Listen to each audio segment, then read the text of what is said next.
Hello everyone, welcome back for our next tutorial. We're going to continue with our theme of shapes because shapes are unbelievably important for drawing, especially in illustration. So what we're going to look at today is the cylinder. Now, cylinders are super important. They are a very versatile shape. You see them everywhere. I mean, right here we have a cylinder. We have a cylinder on a cylinder with a cap. Cylinders are everywhere. Mugs are cylinders. Here's like a little pitcher. That's a cylinder. Toilet paper. That's a cylinder. Here's like a little spray bottle. Here's a cylinder. Actually a dome, which we talked about last time, and then another cylinder. And then if you take this off, there's even more cylinders involved. So cylinders are really important. We use them a ton in drawing. So it's really important that you understand the composition, how to draw them, how to shade them. That's all really important. So there are a few really big mistakes I see when people are drawing cylinders. The first one and the biggest mistake I see is that I see a lot of this. I see people drawing, they start off nice, and then maybe they even get this rounded part up top, but then they draw this bottom flat. And that's the biggest mistake I see. If you have a rounded top, you don't have a flat bottom, you are going to have a rounded bottom. And I know that's such a simple little thing, but it is a mistake that I see all the time. I see people drawing this flat. So we want to avoid that. So let's take a real quick look here at drawing cylinders. So just like we did with our spheres, we're going to be imagining that there's a light source. Now, if you have something to work from, I just showed you a bunch of examples and you can set it up under a light. It may help. Otherwise, you can go online and find a reference somewhere. I have a little light set up. I'm going to just take my little, roll of toilet paper here and set it up so that we get a little bit of light. So just like I showed you here, when we're drawing a cylinder, we're going to start just with some straight lines. These lines are parallel, meaning that they never get further or closer together. So we have a shape like this. And then our top, if we're looking at this, what happens is this top here, which is a circle, because we're looking at it at an angle, it becomes an oval. And you can see that like with coffee mugs, it's a circle, but when you turn it, it becomes an oval. So we're going to have this top that becomes an oval. Now, ovals are a little tricky to draw. They're one of those things that just takes lots of practice. But, we're going to have something that looks like that. Now, like I said, because the top is rounded when we're looking at this, your bottom is rounded too. You don't have this flat bottom. If you had a flat bottom, this would be a really wonky mug. See, if it was flat, it would cut across like that, but it doesn't. It's rounded up top, so it needs to be rounded down below. So you're going to make this same oval just down here, and it's going to be the same thing. So that's a basic cylinder. I mean, it's a pretty simple shape to draw. Now, where it gets tricky is the shading. So what we're going to do here is we're going to imagine that we have a light source, maybe like right here, and this is shining light down onto this cylinder. So we're going to shade this. Now, for shading cylinders, again, I see a lot of different issues here. Like our sphere, we need to follow the curvature of the cylinder. Now, this gets tricky because our cylinder here, it curves around like this. So just like the way that we have this oval on the top and the bottom, the surface of this cylinder curves around. So if we were drawing lines on here, we wouldn't draw lines straight across. Any line we draw on here would have to wrap around it. So if we were shading this, we would have to wrap all of that shading around.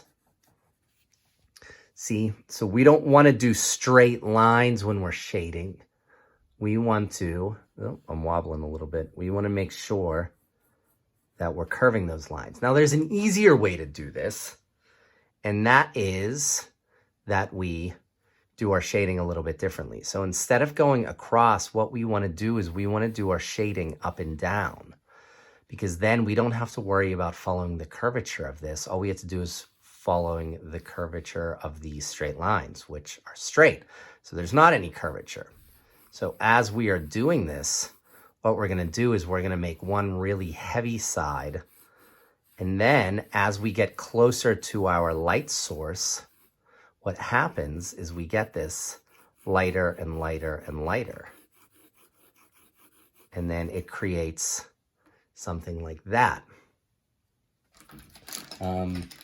And again, if you have some fancy white pencils, which I have here somewhere,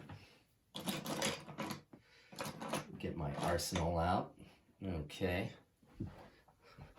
So if you're working on some tone paper like me, and you want to add a little bit of those highlights, you can do that.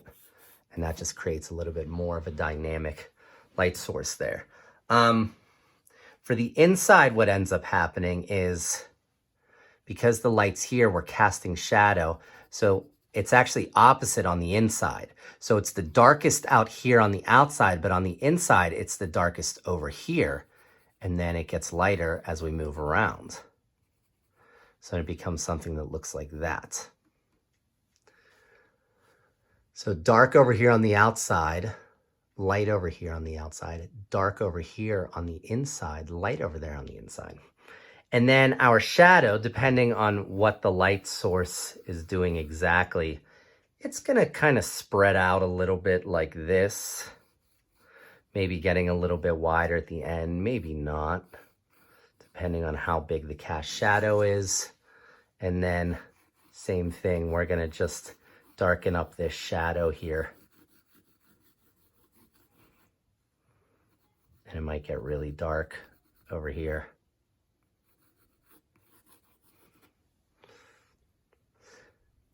So that's a cylinder standing up, pretty basic. Now we can turn this same thing on its side, and it's going to create a little bit of a different shape. Well, maybe not a shape, but as in terms of light and shadow and stuff like that. So we're going to do the same thing. Instead of starting with these two vertical lines, though, now I'm going to start with two horizontal lines. So maybe I have one here and I have one here. And then I'm going to do the same thing. I'm going to put my oval on one side. And because I have this oval over here, again, remember, I have to curve this side. All right, so now if we have a light source that is coming from maybe up here, shining down, now my light source is up top. So I'm going to do the same thing over here. I'm going to start down here. This is my darkest area. And then what's going to happen is as I move up, I'm going to get lighter and lighter and lighter so that I have something that's like that. Now, a couple things here. Because my light source is over here, the inside of my cylinder is all in shadow. So what would actually happen here is this entire side would be in a dark shadow. So the entire side would look something like this. So that whole inside's in shadow. Whereas down here, it's just dark down here, and then it gets gradually lighter. And then because this is, the light source is coming from the side, maybe I'm gonna end up having something that looks like this for the shadow. So it is nice to have real life things to work from. And then same deal, I'm gonna shade all this in, and I can make this really dark down here. And then again, I can add a little bit of light up here.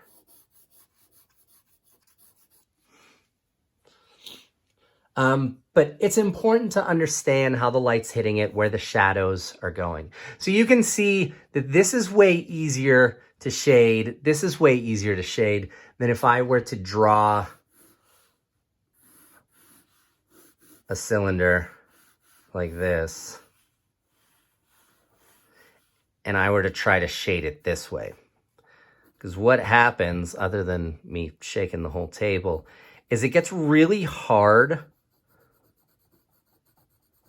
to create these curved lines, and you can only do them at one darkness, because now when I want to get it lighter, now I have to try to go in and continue those lines, except drawing them a little bit lighter and then a little bit lighter.